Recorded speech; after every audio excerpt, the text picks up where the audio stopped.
নমস্কার, আমি অর্ণব। আমরা ছেলেরা খুব সম্ভবত আমাদের মধ্যে অনেকেই অন্তত ছেলেবেলায় মেয়েদেরকে নিজেদের থেকে অনেকটা আলাদা মনে করি। সে সেক্স এডুকেশনের অভাবেই হোক বা পারিপার্শ্বিক পরিবেশের কারণে। আমাদের আগের প্রজন্মের অনেক মেয়েদের যেভাবে দেখে এসেছি, তারা সংসারের পুরুষদের কথা শুনে চলতেন বা চলতে বাধ্য হতেন। তা দেখে হয়তো অল্প বয়সে অনেকেরই ধারণা ছিল মেয়েরা এমনই, তাদের পদতলিত করে রাখা অসম্ভব কিছু না। তারপর আমরা বড় হয়েছি, মাথায় বোধবুদ্ধি হয়েছে।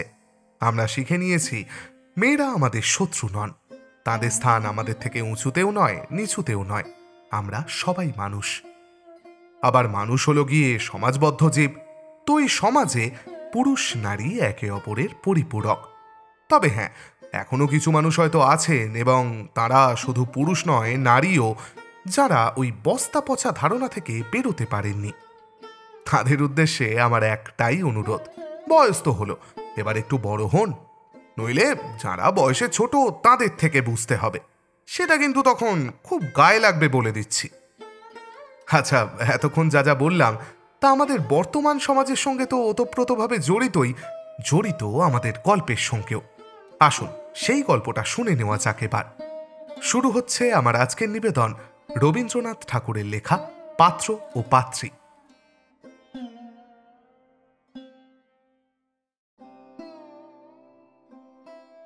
ইতিপূর্বে প্রজাপতি কখনো আমার কপালে বসেননি বটে, কিন্তু একবার আমার মানুষ পদ্মে বসেছিলেন। তখন আমার বয়স 16। তারপরে কাঁচা ঘুম চমক লাগিয়ে দিলে যেমন ঘুম আসতে চায় না, আমার দশা ঠিক সেই রকমই হলো।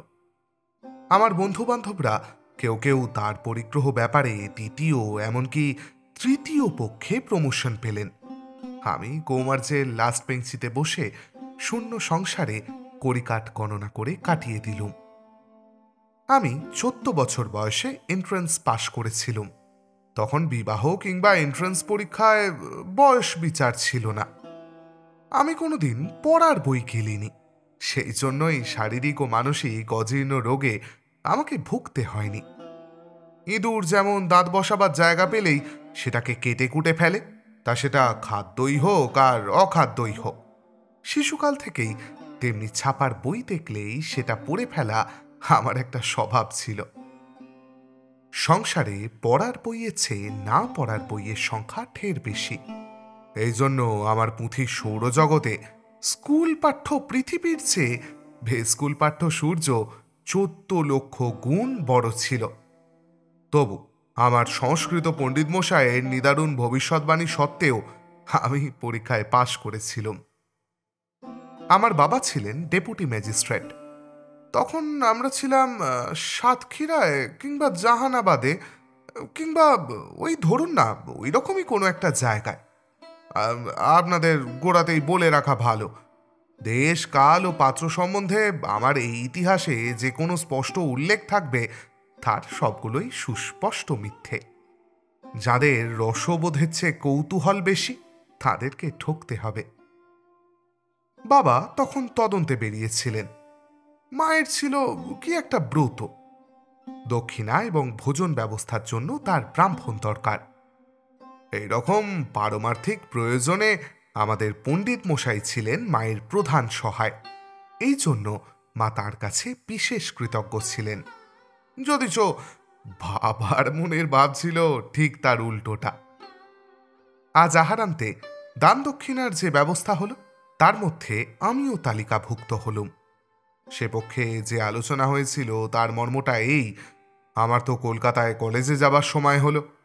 এমন অবস্থায় পুত্র বিচ্ছেদ দুঃখ দূর করবার জন্য একটা সৎ উপায় অবলম্বন করা কর্তব্য।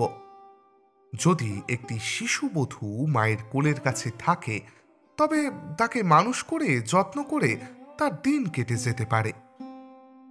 পণ্ডিত মশাইয়ের মেয়ে কাশীশ্বরী এই কাজের উপযুক্ত, কারণ সে শিশুও বটে, সুশীলাও বটে, আর কুলশাস্ত্রের গণিতে তার সঙ্গে আমার অঙ্কে অঙ্কে মিল। তাছাড়া ব্রাহ্মণের কন্যাদায় মোচনের পারমার্থিক ফল লোভের সামগ্রী। মায়ের মন বিচলিত হল। মেয়েটিকে একবার দেখা কর্তব্য এমন আভাস দেবা মাত্র পণ্ডিত মশাই বললেন তার পরিবার কাল রাত্রেই মেয়েটিকে নিয়ে বাসায় এসে পৌঁছেছেন। মায়ের পছন্দ হতে বেশি দেরি হলো না, কেননা রুচির সঙ্গে পুণ্যের বাটখারার যোগ হওয়াতে সহজেই ওজনে ভারী হলো। মা বললেন মেয়েটি সুলক্ষণা, অর্থাৎ যথেষ্ট পরিমাণ সুন্দরী না হলেও সান্ত্বনার কারণ আছে। কথাটা পরম্পরায় আমার কানে উঠল।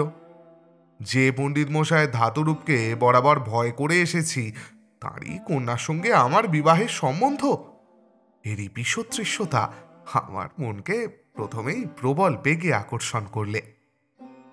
রূপকথার গল্পের মতো হঠাৎ সুবন্ত প্রকরণ যেন তার সমস্ত অনুস্বার বিসর্গ ঝেড়ে ফেলে একেবারে রাজকন্যা হয়ে উঠল। একদিন বিকেলে মা তার ঘরে আমাকে ডাকিয়ে বললেন, উফ, এতক্ষণে আসার সময় হলো। শোনু, পণ্ডিত মশাইয়ের বাসা থেকে আমার মিষ্টি এসেছে, নে নে নে নে খেয়ে দেখ। মা জানতেন আমাকে 25টা আম খেতে দিলে আর 25টার দ্বারা তার পাদপূরণ করলে তবে আমার ছন্দ মেলে। তাই তিনি রসনা সরস পদ দিয়ে আমার হৃদয়কে আহ্বান করলেন। কাশেশ্বরী তার কোলে বসেছিল। স্মৃতি অনেকটা অস্পষ্ট হয়ে এসেছে, কিন্তু মনে আছে রাংতা দিয়ে তার খোঁপা মোড়া, আর গায়ে কলকাতার দোকানের একটা সাটিনের জ্যাকেট, সেটা নীল এবং লাল এবং লেস এবং ফিতের একটা প্রত্যক্ষ প্রলা। যতটা মনে পড়ছে রং ছিল শ্যামলা, ভুরুচোরা খুব ঘন এবং চোখ দুটো পোষা প্রাণীর মতো বিনা সংকোচে তাকিয়ে আছে। মুখের বাকি অংশ না, আমার কিছুতেই মনে পড়ে না। বোধহয় বিধাতার কারখানায় তার গড়ন তখনও সারা হয়নি, কেবল এক মেটে করে রাখা হয়েছে। আর যাই হোক, তাকে দেখতে নেহাত ভালো মানুষের মতো। আমার বুকের ভেতরটা ফুলে উঠল। মনে মনে বুঝলাম ওই ডাংতা চড়ানো পেনিওয়ালা জ্যাকেট মোড়া সামগ্রীটি 16 আনাই আমার। আমি ওর প্রভু, আমি ওর দেবতা। অন্য সমস্ত দুর্লভ সামগ্রীর জন্য সাধনা করতে হয়, কেবল এই একটি জিনিসের জন্য নয়। আমি করে আঙুল নাড়ালেই হয়। বিধাতা এই বর দেবার জন্য আমাকে সেধে বেড়াচ্ছেন। মাকে যে আমি বরাবর দেখে আসছি, স্ত্রী বলতে কি বোঝায় তা আমার ওই সূত্রেই জানা ছিল। দেখেছি বাবা অন্য সমস্ত ব্রতের ওপর চটা ছিলেন, কিন্তু সাবিত্রী ব্রতের বেলায় তিনি মুখে যাই বলুন মনে মনে বেশ একটু আনন্দ বোধ করতেন। মা তাকে ভালোবাসতেন তা জানি, কিন্তু বাবা কিসে রাগ করবেন, কিসে তার বিরক্তি হবে, এইটাকে মাঝে একান্ত ভয় করতেন। এরই রসটুকু বাবা তার সমস্ত পৌরুষ দিয়ে সবচেয়ে বেশি উপভোগ করতেন। পূজাতে দেবতার বোধহয় বড় একটা কিছু এসে যায় না, কেননা সেটা তাদের বৈধ বরাদ্দ, কিন্তু মানুষের নাকি ওটা অবৈধ পাওনা। এই জন্যই ওইটের লোভ তাদের অসামাল করে। সেই বালিকার রূপকুণের টান সেদিন আমার উপরে পৌঁছয়নি, কিন্তু আমি যে পূজনীয় সে কথাটা সেই 14 বছর বয়সে আমার পুরুষের রক্তে গাঁচিয়ে উঠল। সেদিন খুব গৌরবের সঙ্গেই আমগুলো খেলুম, এমনকি সগর্বে 3টে আম পাতে বাকি রাখলুম, যা আমার জীবনে কখনো ঘটেনি, এবং তার জন্য সমস্ত অপরাহ্নকালটা অনুশোচনায় গেল। সেদিন কাশেশ্বরী খবর পায়নি আমার সঙ্গে তার সম্বন্ধটা ঠিক কোন শ্রেণীর, কিন্তু বাড়ি গিয়েই বোধহয় জানতে পেরেছিল। তারপরে যখনই তার সঙ্গে দেখা হতো সে শশব্যস্ত হয়ে লুকোনোর জায়গা পেত না। আমাকে দেখে তার এই ত্রস্ততা সত্যি বলতে আমার বেশ ভালোই লাগতো। আমার আবির্ভাব বিশ্বের কোনো একটা জায়গায় কোনো একটা আকারে খুব একটা প্রবল প্রভাব সঞ্চার করে, এই জৈব রাসায়নিক তথ্যটা আমার কাছে বড় মনোরম ছিল। আমাকে দেখেও যে কেউ ভয় করে বা লজ্জা করে বা কোনো একটা কিছু করে, সেটা বড়ই অপূর্ব। কাশেশ্বরী তার পালানোর দ্বারাই আমাকে জানিয়ে যেত জগতের মধ্যে সে বিশেষভাবে সম্পূর্ণভাবে এবং নিগূঢ়ভাবে আমারই। এতকালের অকিঞ্চিত করতা থেকে হঠাৎ এক মুহূর্তে এমন একান্ত গৌরবের পদ লাভ করে কিছুদিন আমার মাথার মধ্যে রক্ত ঝাঁঝাঁ করতে লাগলো। বাবা যেরকম মাকে কর্তব্যের বা রন্ধনের বা ব্যবস্থার ত্রুটি নিয়ে সর্বদা ব্যাকুল করে তুলেছেন, আমিও মনে মনে তারই ছবির ওপরে দাগা বুলোতে লাগলুম। বাবার অনভিপ্রেত কোনো একটা লক্ষ্য সাধন করবার সময় মা যেরকম সাবধানে নানা প্রকার মনোহর কৌশলে কাজ উদ্ধার করতেন, আমি কল্পনার কাশীশ্বরীকেও সেই পথেই প্রবৃত্ত হতে দেখলুম। মাঝে মাঝে মনে মনে তাকে অকাতরে এবং অকস্মাৎ মোটা অঙ্কের ব্যাংকনোট থেকে শুরু করে হীরের গয়না পর্যন্ত দান করতে আরম্ভ করলুম। এক একদিন ভাত খেতে বসে তার খাওয়াই হয় না এবং জানালার ধারে বসে আঁচলের খুঁট দিয়ে সে চোখের জল মুছছে। এই করুণ দৃশ্য আমি মনুষ্যক্ষে দেখতে পেলুম এবং এটা যে আমার কাছে অত্যন্ত শোচনীয় বোধ হলো তা বলতে পারিনি। ছোট ছেলেদের আত্মনির্ভরতা সম্বন্ধে বাবা অত্যন্ত বেশি সতর্ক ছিলেন। নিজের ঘর ঠিক করা, নিজের কাপড় চোপড় রাখা সমস্তই আমাকে নিজের হাতে করতে হতো। কিন্তু আমার মনের মধ্যে গার্হস্থ্যের যে চিত্রগুলি স্পষ্ট রেখায় জেগে উঠল তার মধ্যে একটি নিচে লিখে রাখছি। বলাই বাহুল্য, আমার পৈতৃক ইতিহাসে ঠিক এই রকম ঘটনাই পূর্বে একদিন ঘটেছিল। এই কল্পনার মধ্যে আমার অরিজিনালিটি বিশেষ কিছু নেই। চিত্রটি এই: রবিবারে মধ্যাহ্ন ভোজনের পর আমি খাটের ওপর বালিশে ঠেসান দিয়ে পা ছড়িয়ে আধশোয়া অবস্থায় খবরের কাগজ পড়ছি। হাতে কুড়কুড়ির নল। এইসব তন্দ্রাবেশে নলটা নিচে পড়ে গেল। বারান্দায় বসে কাশীশ্বরী ধোপাকে কাপড় দিচ্ছিল। আমি তাকে ডাক দিলুম। সে তাড়াতাড়ি ছুটে এসে আমার হাতে নলটা তুলে দিলে। আমি তাকে বললুম, দেখো, আমার বসবার ঘরের বাঁদিকের আলমারির ওই 3 থাকে একটা নীল রঙের মলার দেওয়া ইংরেজি বই আছে, সেইটা নিয়ে এসো তো। কাশি একটা নীল রঙের বই এনে দিলে। আমি বললুম, এটা নয়, সে মোটা, আর তার পিঠের দিকে সোনালী অক্ষরে নাম লেখা। এবার সে একটা সবুজ রঙের বই আনলে। সেটা আমি ধপাস করে মেঝের ওপর ফেলে দিয়ে রেগে উঠে পড়লুম। তখন কাশির মুখ এতটুকু হয়ে গেল এবং তার চোখ ছলছল করে উঠল। আমি গিয়ে দেখলুম 3 শেলফে বইটা নেই, সেটা আছে 5 শেলফে। বইটা হাতে করে নিয়ে এসে নিঃশব্দে বিছানায় শুলুম, কিন্তু কাশিকে ভুলের কথা আর কিছু বললুম না। সে মাথা হেঁট করে বিমর্ষ হয়ে ধোপাকে কাপড় দিতে লাগল এবং নির্বুদ্ধিতার দোষে স্বামীর বিশ্রামে ব্যাঘাত করেছে এই অপরাধ কিছুতেই ভুলতে পারলে না। বাবা ডাকাতি তদন্ত করছেন আর আমার এইভাবে দিন যাচ্ছে। এদিকে আমার সম্বন্ধে পণ্ডিত মশাইয়ের ব্যবহার আর ভাষা এক মুহূর্তে কর্তৃবাচ্য থেকে ভাব বাচ্চে এসে পৌঁছল এবং সেটা নিরতিশয় সদ্ভাব বাচ্চ। এমন সময় ডাকাতি তদন্ত শেষ হয়ে গেল। বাবা ঘরে ফিরে এলেন। আমি জানি মা আস্তে আস্তে সময় নিয়ে ঘুরিয়ে ফিরিয়ে বাবার বিশেষ প্রিয় তরকারি রান্নার সঙ্গে সঙ্গে একটু একটু করে সইয়ে সইয়ে কথাটাকে পারবেন বলে প্রস্তুত হয়েছিলেন। বাবা পণ্ডিত মশাইকে অর্থলুব্ধ বলে ঘৃণা করিতেন। মা নিশ্চয়ই প্রথমে পণ্ডিত মহাশয়ের মৃদু রকমের নিন্দা, অথচ তাঁর স্ত্রী ও কন্যার প্রচুর রকমের প্রশংসা করে কথাটার গোড়াপত্তন করতেন। কিন্তু দুর্ভাগ্যক্রমে পণ্ডিত মশাইয়ের আনন্দিত প্রগল্ভতায় কথাটা চারিদিকে ছড়িয়ে গিয়েছিল। বিবাহ যে পাকা 3 ক্ষণ দেখা চলছে এ কথা কাউকে জানাতে তিনি বাকি রাখেননি। এমনকি বিবাহকালে সেরেস্তেদার বাবুর পাকা দালানটি কয়দিনের জন্য তার প্রয়োজন হবে যথাস্থানে সে আলোচনাও তিনি সেরে রেখেছেন। শুভকর্মে সকলেই তাকে যথাসাধ্য সাহায্য করতে সম্মত হয়েছে। বাবার আদালতের উকিলের দল চাঁদা করে বিবাহের ব্যয় বহন করিতেও রাজি।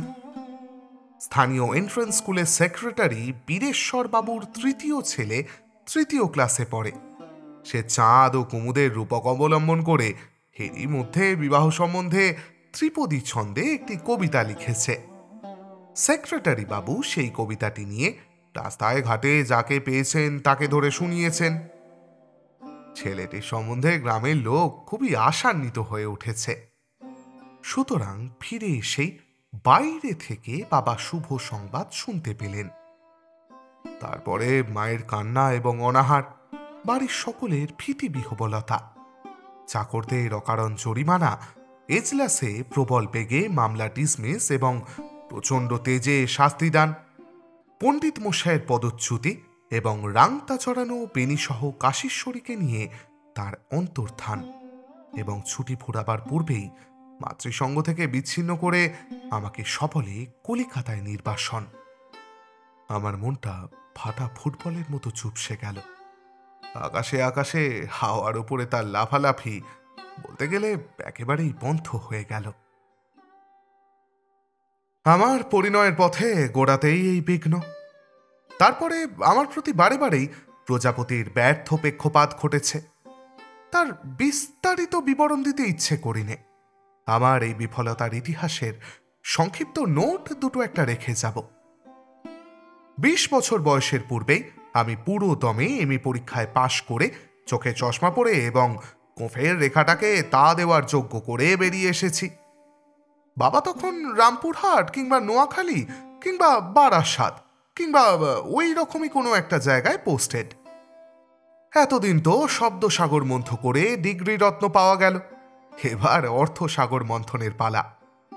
বাবা তার বড় বড় পেট্রন সাহেবদের স্মরণ করতে গিয়ে দেখলেন তার সবচেয়ে বড় সহায় যিনি তিনিই পরলোকে, তার চেয়ে যিনি কিছু কম তিনি পেনশন নিয়ে বিলেতে, যিনি আরও কমজোরি তিনি পাঞ্জাবে বদলি হয়েছেন, আর যিনি বাংলাদেশে বাকি আছেন তিনি অধিকাংশ উমেদারকেই উপক্রমণিকায় আশ্বাস দেন, কিন্তু উপসংহারে সেটা সংহরণ করেন না।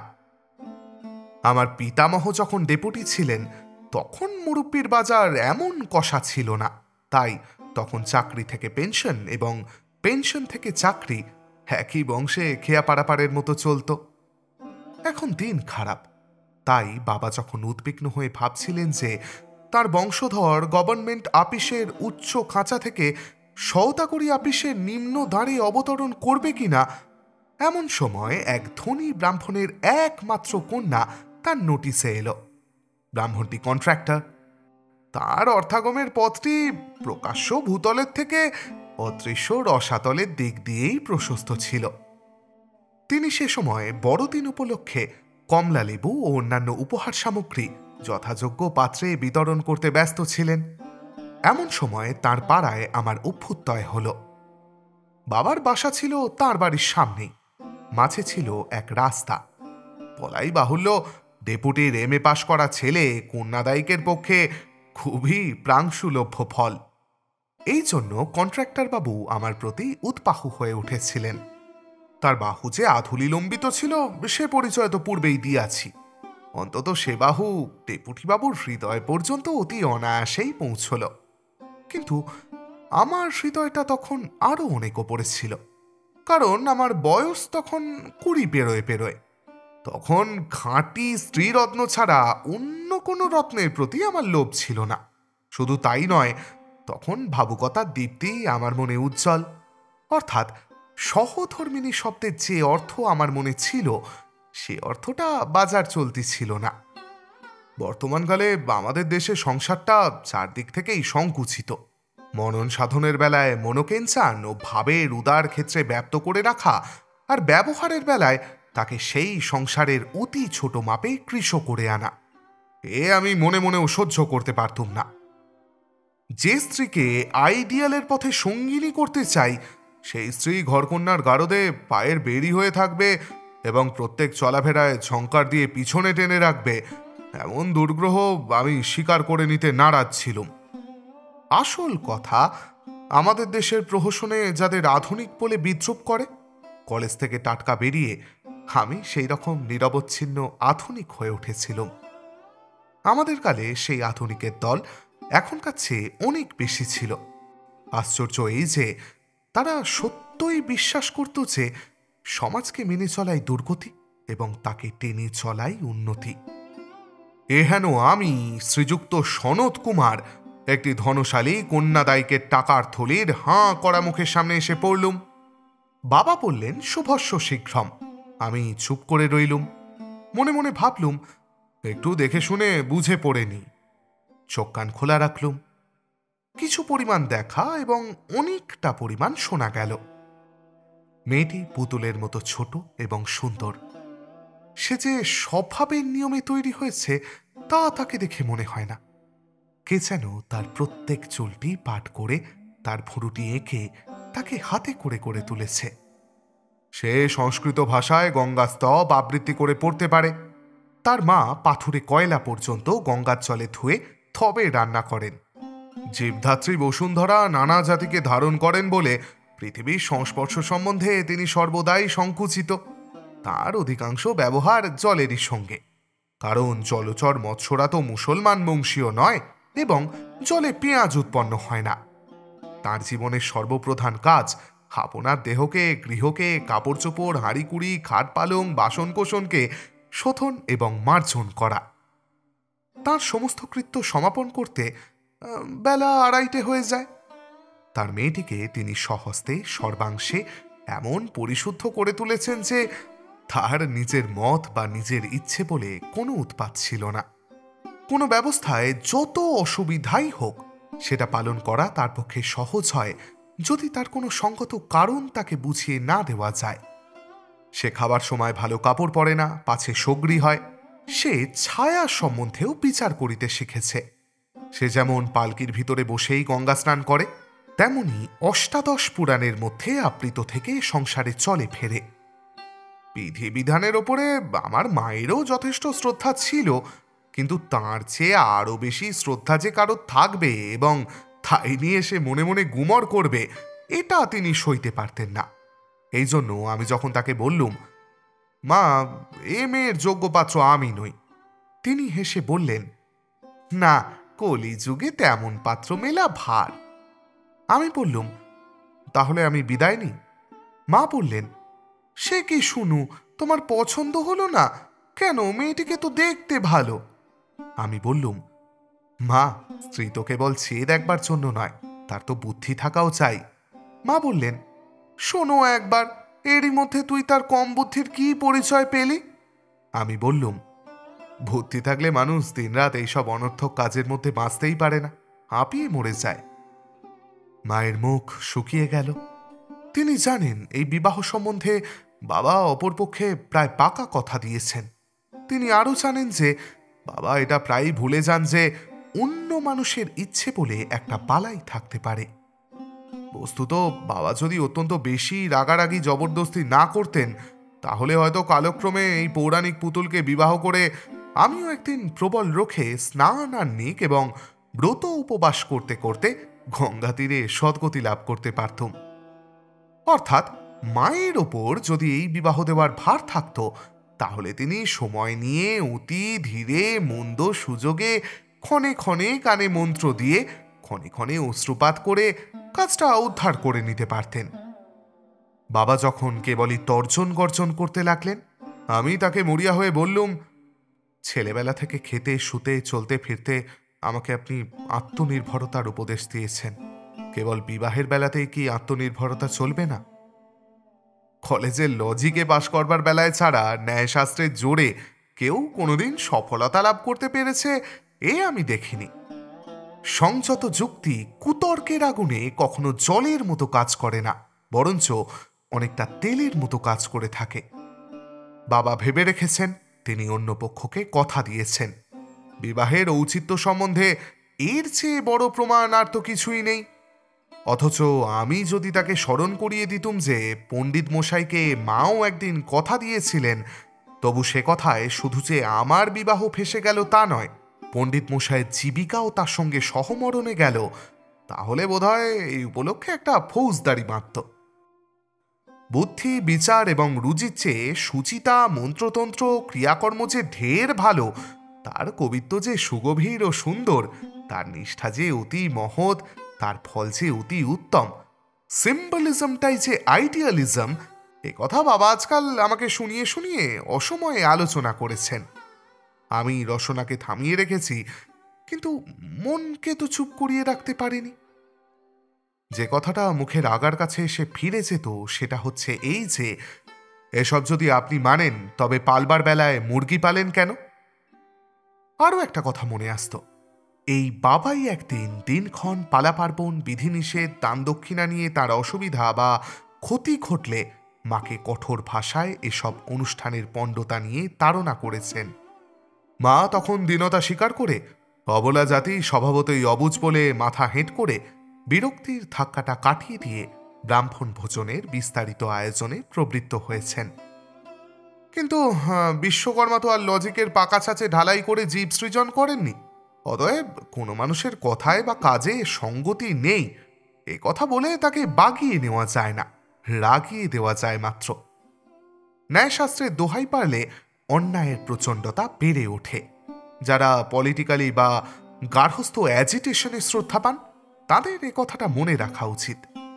ঘোড়া যখন তার পিছনের গাড়িটিকে অন্যায় মনে করে তার উপরে লাথি চালায়, তখন অন্যায়টা তো থেকেই যায়, মাঝের থেকে তার পাকেও জখম করে। যৌবনের আবেগে অল্প একটুখানি তর্ক করতে গিয়ে আমার সেই দশাই হল। পৌরাণিক মেয়েটির হাত থেকে রক্ষা পাওয়া গেল বটে, কিন্তু বাবার আধুনিক যুগের তহবিলের আশ্রয়ও খোয়ালুম। বাবা বললেন, যাও তুমি আত্মনির্ভর হওকে। আমি প্রণাম করে বললুম, যে আঁককে। মা বাসায় বসে কাঁদতে লাগলেন। বাবার দক্ষিণ হস্ত বিমুখ হলো বটে, কিন্তু মাঝখানে মা থাকাতে ক্ষণে ক্ষণে মানি অর্ডারের পেয়াদার দেখা পাওয়া যেত। মেঘ বর্ষণ বন্ধ করে দিলে কিন্তু গোপনে স্নিগ্ধ রাত্রে শিশিরের অভিষেক চলতে লাগল। তারই জোরে ব্যবসা শুরু করে দিলুম। ঠিক ৭৯ টাকা দিয়ে গোড়াপত্তন হলো। আজ সেই কারবারে যে মূলধন খাটছে তা ঈর্ষাকাতর জনশ্রুতির চেয়ে অনেকটা কম হলেও ২০ লক্ষ টাকার চেয়ে কম নয়। প্রজাপতির পেয়াদারা আমার পিছন পিছন ফিরতে লাগলো। আগে যেসব দ্বার বন্ধ ছিল এখন তার আর আগল রইল না। মনে আছে একদিন যৌবনের দুর্নিবাদ দুরাশায় একটি ষোড়শীর প্রতি আমার হৃদয়কে উন্মুখ করে নিয়েছিলাম, কিন্তু খবর পেয়েছিলাম কন্যার মাতৃপক্ষ লক্ষ্য করে আছেন সিপিলিয়ানের প্রতি। অন্তত ব্যারিস্টারের নিচে তার দৃষ্টি পৌঁছয় না। আমি তার মনোযোগ মিটারের 0 পয়েন্টের নিচে ছিলাম। কিন্তু পরে সেই ঘরেই অন্য একদিন শুধু চা নয়, লাঞ্চ খেয়েছি। রাত্রে ডিনারের পর মেয়েদের সঙ্গে হুটস্ট খেলেছি। তাদের মুখে বিলেতের একেবারে খাস মহলের ইংরেজি ভাষায় কথাবার্তা শুনেছি। আমার মুশকিলটা হলো এই যে আমি ব্রাসেলস ডেজার্টেড ভিলেজ এবং অ্যাডিশন স্টিল পরে আমার ইংরেজি পাকিয়েছি। এই মেয়েদের সঙ্গে পাল্লা দেওয়া আমার কর্ম নয়। ও মাই, ও ডিয়ার প্রভৃতি উদ্ভাসনগুলো আমার মুখ দিয়ে ঠিক সুরে বেরোতেই চায় না। আমার যতটুকু বিদ্যা তাতে আমি বড়জোর ইংরেজি ভাষায় হাটে কেনা বেচার কাজ করতে পারি, কিন্তু বিংশ শতাব্দীর ইংরেজিতে প্রেমালাপ করার কথা মনে করলে আমার সব প্রেমই দৌড় মারে। অথচ এদের মুখে বাংলা ভাষার যেরকম দুর্ভিক্ষ, তাতে এদের সঙ্গে খাঁটি বঙ্কিমি সুরে মধুরালাপ করতে গেলে ঠকতে হবে, তাতে মজুরি পোষাবে না। তা যাই হোক, এইসব বিলিতি গিল্টি করা মেয়ে একদিন আমার পক্ষে সুলভ হয়েছিল, কিন্তু রুদ্ধ দরজার ফাঁকের থেকে যে মায়াপুরী দেখেছিলুম, দরজা যখন খুলল তখন আর তার ঠিকানা পেলুম না। তখন আবার কেবল মনে হতে লাগলো সে যে আমার ব্রতচারিণী, নিরর্থক নিয়মের নিরন্তর পুনরাবৃত্তির পাকে অহরাত্র ঘুরে ঘুরে আপনার জড়বুদ্ধিকে তৃপ্ত করত।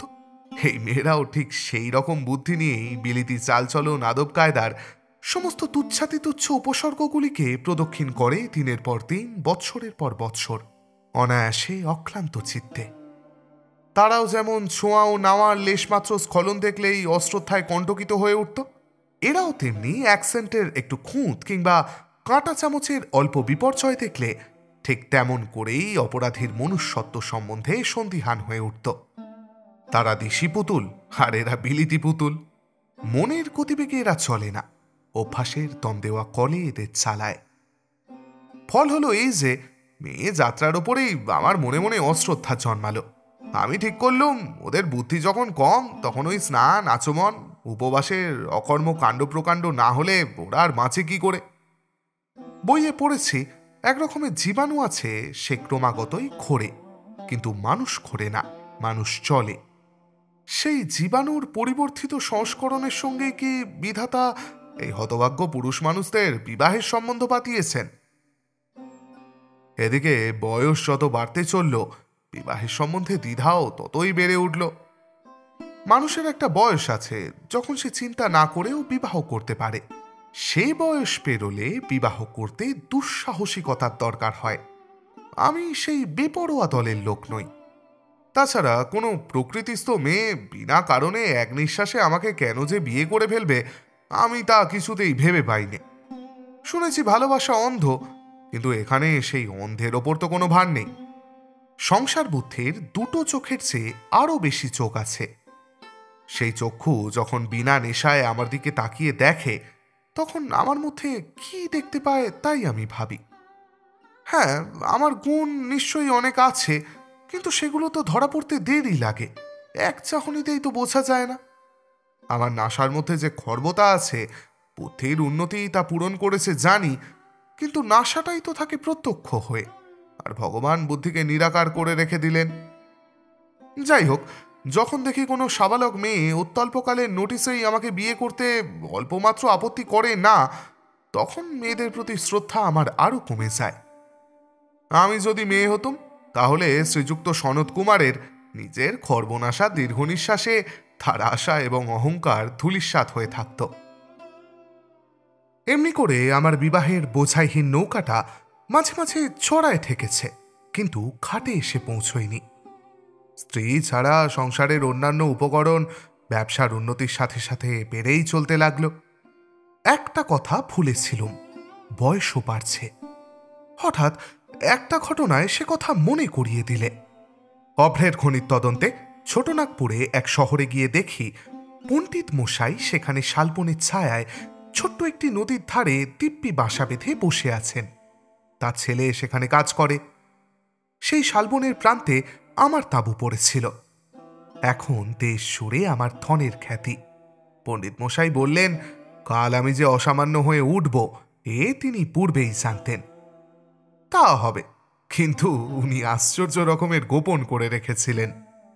তাছাড়া কোন লক্ষণের দ্বারা জেনেছিলেন আমি তো তা ভালো বলতে পারি নে। বোধ করি অসামান্য লোকদের ছাত্র অবস্থায় সত্যনত্ব জ্ঞান থাকে না।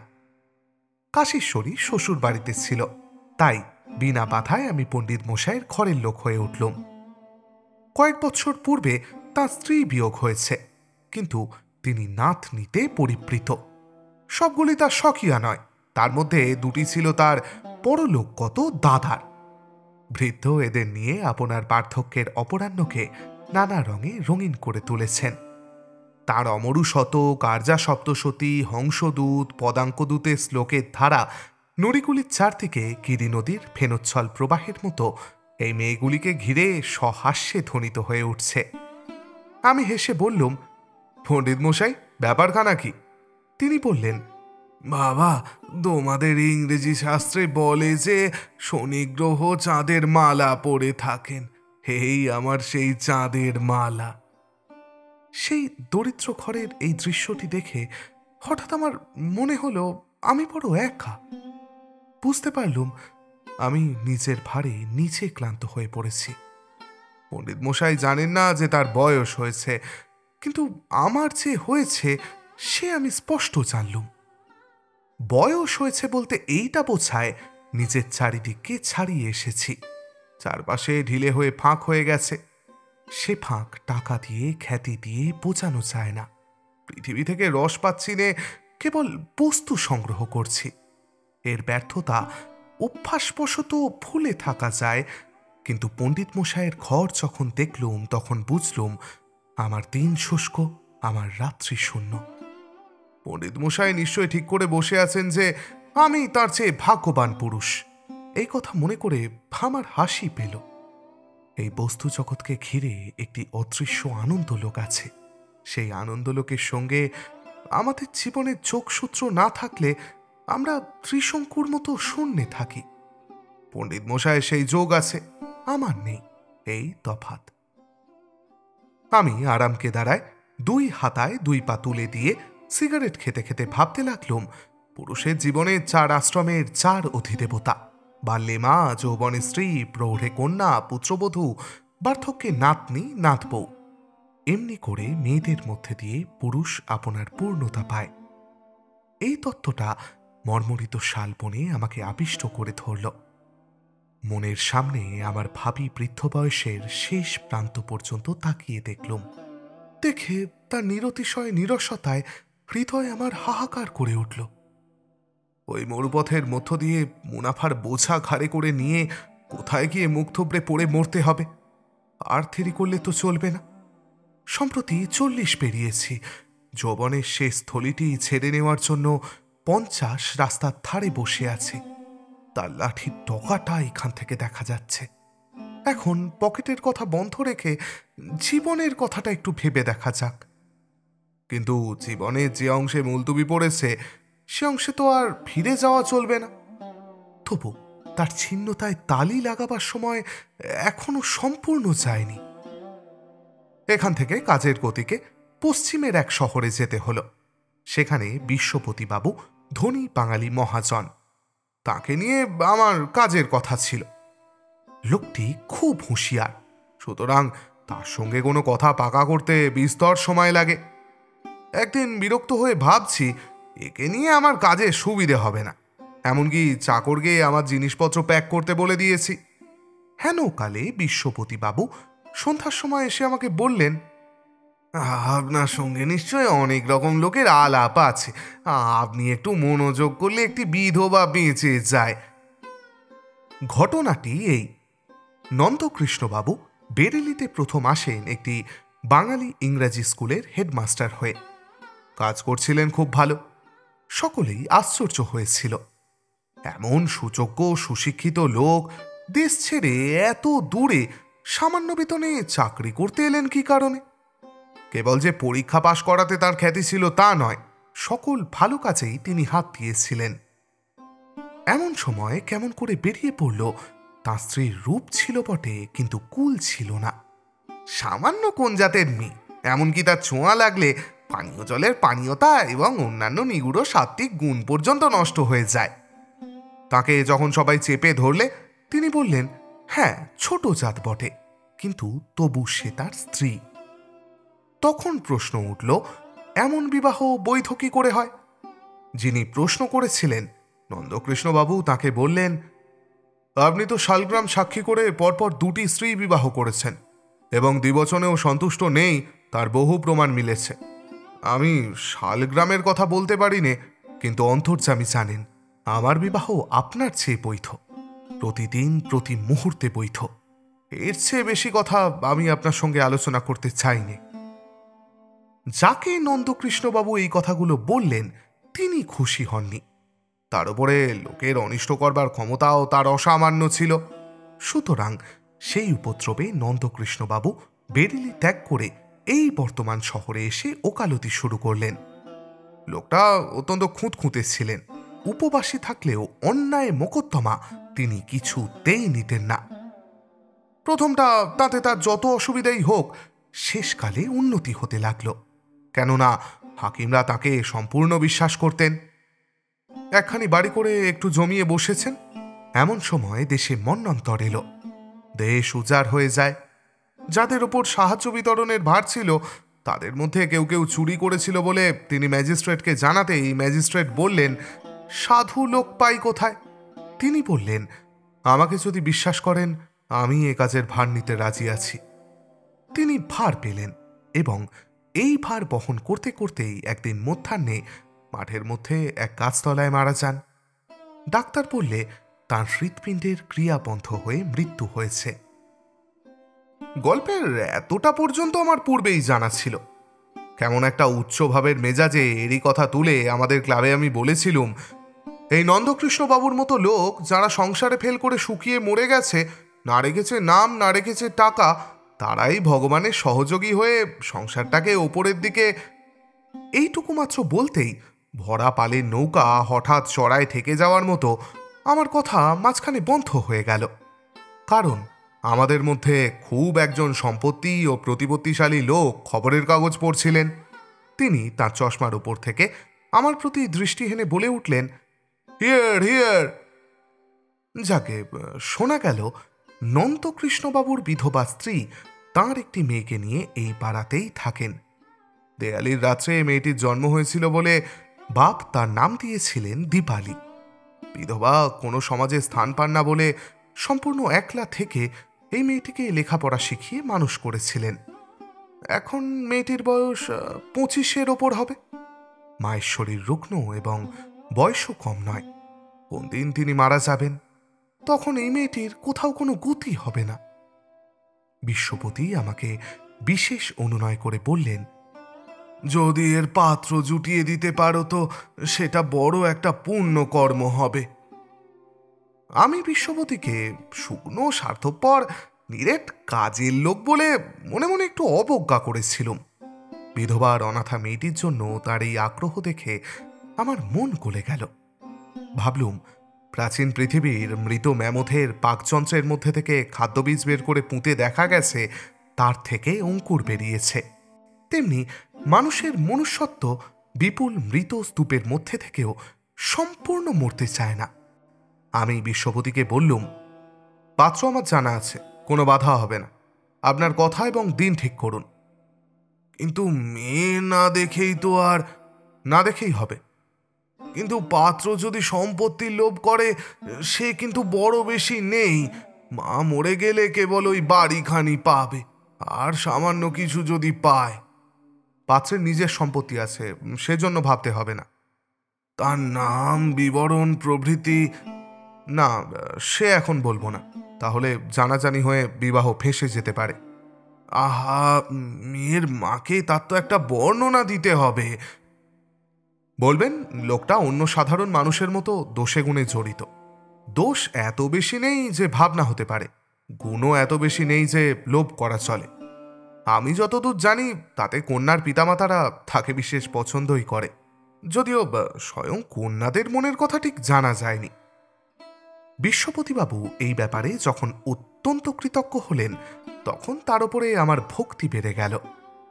যে কারবারে ইতিপূর্বে তার সঙ্গে আমার দরে মন ছিল না, সেটাতে লোকশান্তি ও রেজিস্ট্রি দলিল সই করবার জন্য আমার উৎসাহ হলো। তিনি যাবার সময় বলে গেলেন, পাত্রটিকে বলবেন অন্য সব বিষয়ে যাই হোক, এমন গুণবতী মেয়ে কোথাও পাবেন না। যে মেয়ে সমাজের আশ্রয় থেকে এবং শ্রদ্ধা থেকে বঞ্চিত, তাকে যদি হৃদয়ের ওপর প্রতিষ্ঠিত করা যায়, তাহলে সে মেয়ে কি আপনাকে উৎসর্গ করতে কিছুমাত্র কৃপণতা করবে? যে মেয়ের বড় রকমের আশা আছে, তারই আশার অন্ত থাকে না। কিন্তু এই দীপালির দীপ্তি মাটির, তাই আমার মতো মেটে ঘরের কোণে তার শিখাটির অমর্যাদা হবে না। সন্ধ্যার সময় আলো জেলে বিলিতি কাগজ পড়ছি, এমন সময় খবর এলো একটি মেয়ে আমার সঙ্গে দেখা করতে এসেছে। বাড়িতে স্ত্রীলোক কেউ নেই, তাই আমি একটু ব্যস্ত হয়ে পড়লুম। কোনো ভদ্র উপায় উদ্ভাবনের পূর্বেই মেয়েটি ঘরের মধ্যে ঢুকে প্রণাম করলে। বাইরে থেকে কেউ বিশ্বাস করবে না, কিন্তু আমি অত্যন্ত লাজুক মানুষ। আমি না তার মুখের দিকে চাইলুম, না তাকে কোনো কথা বললুম। সে বললে, আমার নাম দীপালি। গলাটি ভারী মিষ্টি। সাহস করে মুখের দিকে চেয়ে দেখলুম সে মুখ বুদ্ধিতে কোমলতা মাখানো, মাথায় ঘোমটা নেই, সাদা দেশি কাপড়, এখনকার ফ্যাশনে পরা। কি বলি ভাবছি, এমন সময় সে বললে, আমাকে বিবাহ দেওয়ার জন্য আপনি কোনো চেষ্টা করবেন না। আর যাই হোক, দীপালির মুখে এমন আপত্তি আমি প্রত্যাশাই করিনি। আমি ভেবে রেখেছিলুম বিবাহের প্রস্তাবে তার দেহ, মন, প্রাণ কৃতজ্ঞতায় ভরে উঠেছে। জিজ্ঞাসা করলুম, জানা অজানা কোনো পাত্রকেই তুমি বিবাহ করবে না? সে বললে, না, কোনো পাত্রকেই না। যদিচ মনস্তত্ত্বের চেয়ে বস্তুতত্ত্বেই আমার অভিজ্ঞতা বেশি, বিশেষত নারীচিত্ত আমার কাছে বাংলা বানানের চেয়ে কঠিন, তবু কথাটা সাদা অর্থ আমার কাছে সত্য অর্থ বলে মনে হলো না। আমি বললুম, যে পাত্র আমি তোমার জন্য বেছেছি সে অবজ্ঞা করবার যোগ্য নয় কিন্তু। দীপালি বললে, না না, আমি তাকে অবজ্ঞা করিনি, কিন্তু আমি বিবাহ করব না। আমি বললুম, সে লোকটিও তোমাকে মনের সঙ্গে শ্রদ্ধা করে। না, আমাকে বিবাহ করতে বলবেন না। আচ্ছা, বলবো না না হয়, কিন্তু আমি কি তোমাদের কোনো কাজে লাগতে পারি নে? আমাকে যদি কোনো মেয়ে স্কুলে পড়াবার কাজ ছুটিয়ে দিয়ে এখান থেকে কলকাতায় নিয়ে যান তাহলে ভারী উপকার হয়। বললুম, কাজ আছে, জুটিয়ে দিতে পারবো। এটা সম্পূর্ণ সত্য কথা নয়। মেয়েদের স্কুলের খবর আমি কি জানি, কিন্তু মেয়ে স্কুল স্থাপন করতে তো আর কোনো দোষ নেই। দীপালি বললে, আপনি আমাদের বাড়িকে একবার মায়ের সঙ্গে এই কথার আলোচনা করে দেখবেন? আমি বললুম, আচ্ছা ঠিক আছে, আমি কাল সকালেই যাব। দীপালি চলে গেল।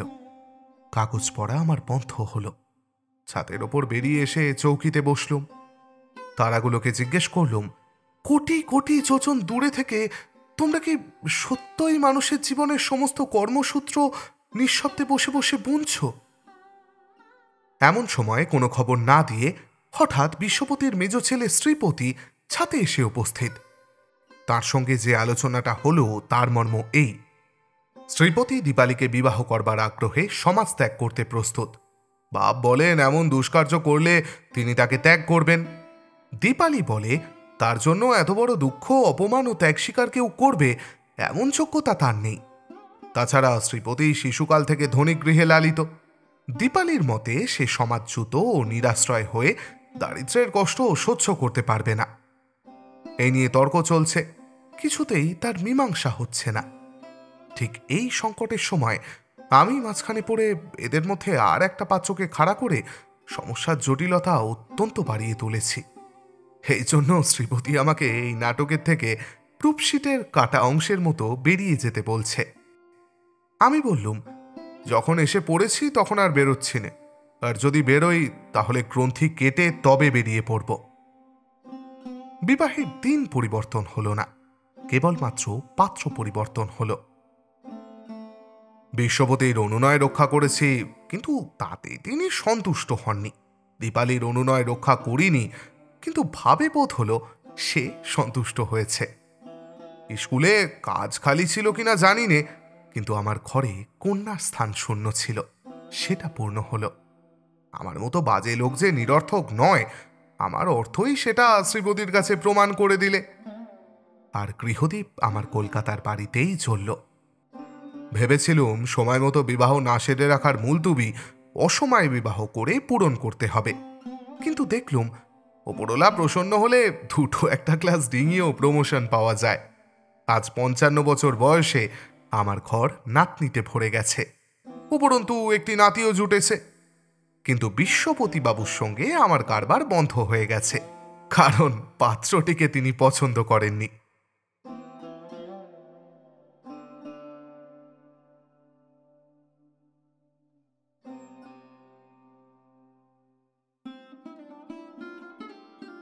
ব্যাস, আমাদের আজকের গল্প এখানেই শেষ।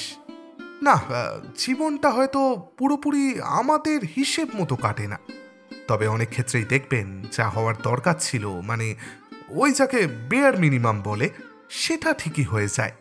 জীবনটা বেঁচে নেওয়ার রসদ ঠিক খুঁজে পাওয়া যায়।